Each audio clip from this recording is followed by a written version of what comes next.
Hello gunners, welcome back to my VA video nak kenal sabtu tema di channel Vero R Sincerus yang khusus ngebos putar Arsenal. Oke, kali ini seperti biasa gue bakal bahas putar review pertandingan. Sorry ini agak telat ya. Iya, gue agak sering telat gara-gara agak males sebenarnya. Lagi masa-masa menikmati istirahat lah setelah kuliah 4 tahun gitu. Sudah lah sudah. Oke, langsung aja gue pengen ngebahas putar review pertandingan Arsenal lawan Real Sporting Lisbon yang peringkat 4 di Liga Spanyol, Liga Portugal, dengan Arsenal ya. Dengan Arsenal yang 7, yang 5, kalau nggak salah 5 pemain cadangan diturunkan. Oke, seperti biasa langsung gue bahas dari formasinya. Ya kan di preview kemarin gue sempat bahas kalau Sporting ini adalah tipe tim yang tidak terlalu parkir bus, tapi juga kalau nyerang nggak secanggih, ya minimal Brighton lah, nggak mungkin belum secanggih Arsenal atau apalagi City atau mungkin enggak, tapi secanggih Brighton aja belum, dan terbukti memang dia timnya seperti itu kurang lebih. Di liga yang mirip-mirip mungkin Leicester, West Ham gitu lah, Leicester, West Ham, Aston lah, nggak terlalu parkir bus tapi juga nggak terlalu yang nyerangnya bagus banget, enggak. Kurang lebih seperti lah tim-tim seperti itu, tim papan tengah ke atas lah gue bilangnya ya, tim papan tengah ke atas lah, bukan tim big six tapi juga bukan tim juru kunci ya, tim di tengah-tengah gitu lah. Kurang lebih seperti itu dia ciri-cirinya. Dan yes, bagaimana Arsenal sukses menahan imbang Sporting di kandang mereka sendiri yang sebenarnya secara kekuatan juga nggak terlalu kuat-kuat banget di klub. Semacam sesuatu yang tidak, gue sebagai fans Arsenal pribadi itu agak kurang puas, tapi bisa memaklumi karena saat ini momentum Arsenal memang lebih banyak anginnya ke Liga Inggris daripada ke Liga Eropa, apalagi ini kasta kedua gitu. Tapi by the way, bagaimana yang cukup unik adalah bagaimana si Om Arteta berani menurunkan Kiwior yang untuk mengganti Gabriel, yang dimana asal lo tahu aja Gabriel Saka adalah dua posisi yang sangat jarang diganti. Sebelumnya ada Zaka, Gabriel sama Saka, tapi akhirnya Gabriel ya mulailah dicadangin gitu, tapi Saka masih belum mau berani dicadangin ya. Saka ya syukurnya masih main bagus Saka walaupun nggak dicadangin. Dan bagaimana juga menurunkan Vieira guys dari awal, dan Nelson. Oke, kalau formasi ya oke lah kalian bisa lihat, tapi yang gue mau bahas bagaimana performa nih kedua ini para pemain cadangan lah hal sesuatu yang layak dilihat. Karena bagaimana menurutku di pertandingan kali yang bermain jelek itu adalah beberapa pemain cadangan seperti Vieira, Nelson di kiri, sama Turner yang sebenarnya pemain bukan pemain bagus ya, tapi nggak bisa dibilang mediocre banget, enggak. Ya sedikit di atas mediocre kalau ada istilah gue, sedikit di atas mediocre gitu.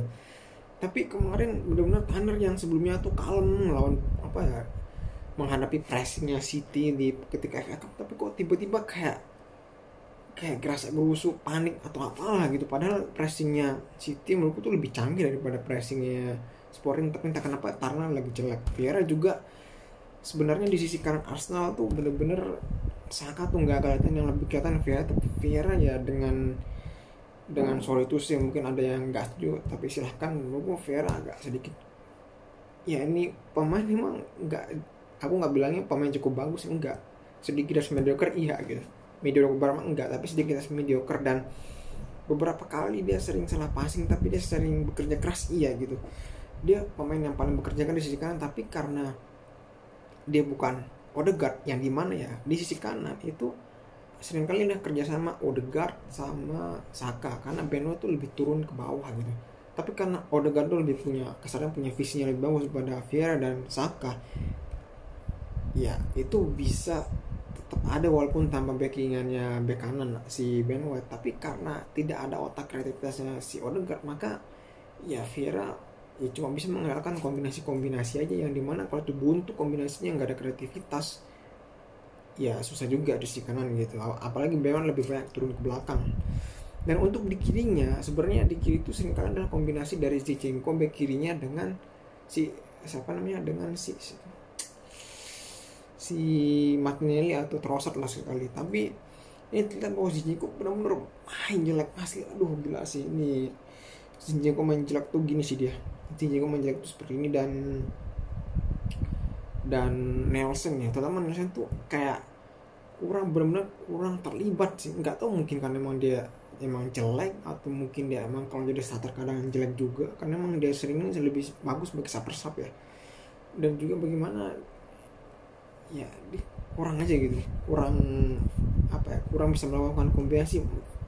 Martinelli yang visinya biasa saja, tapi ketika dia bisa bermain itu lebih bagus karena dia bisa lebih bermain kombinasi gitu. Sedangkan Nelson ini karena kurang terbiasa sih menurutku. Sedangkan Kiwior menurutku walaupun agak main jelek dan cenderung kaku ya, menurutku masih agak dimaklumi karena ya dia emang baru pertama kali main juga sejak dibeli Januari lalu gitu.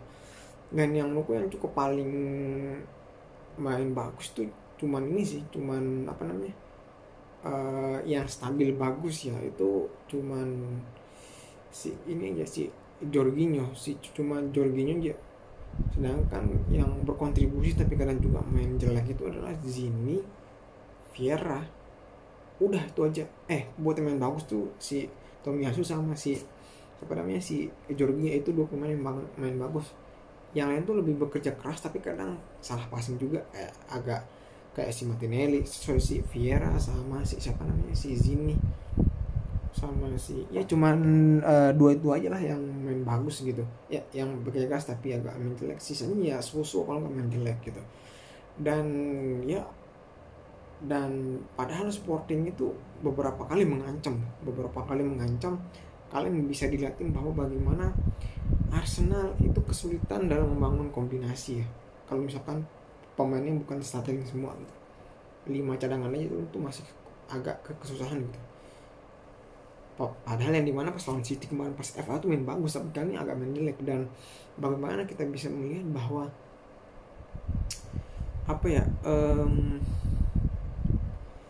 ini tim cadangannya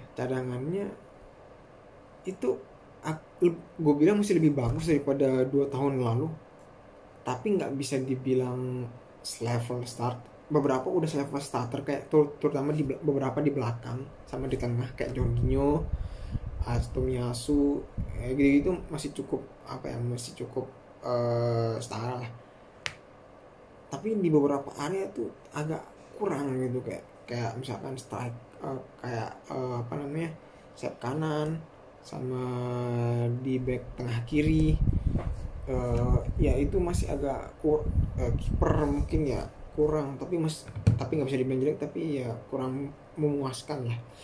Dan ya selain tadi soal substitution sama pemain yang jelek, ya harusnya di pertandingan leg kedua nanti Arsenal lebih bisa berbicara banyak, karena kemungkinan ya itu Sporting itu tanpa dua pemain kuncinya, si Morita sama si Sergio Coates atau Coates lah itu ya, nggak tahu cara bacanya gimana.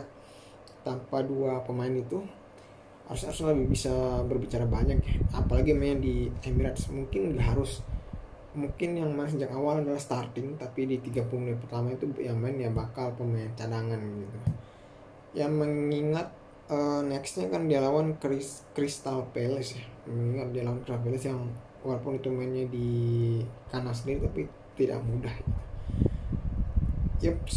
Seperti ya kalian bisa ngeliat bahwa ya kemungkinan besar sih emang si Om Arteta tidak akan tidak terlalu begitu kuat keinginan buat menjuarai di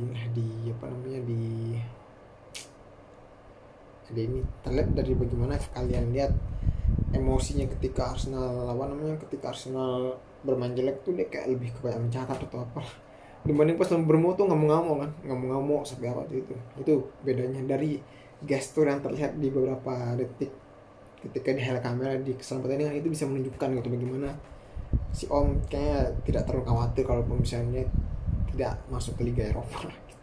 Oke, itu yang dari aku. Udah lumayan panjang 10 menit. Entah kenapa kali ini agak panjang ya, karena mungkin agak gemes gitu ngeliat performa beberapa tim cadangan yang tiba-tiba main underperform padahal ketika lawan City kemarin di FA Cup itu main bagus semua gitu. Oke, see you in the next video, oke.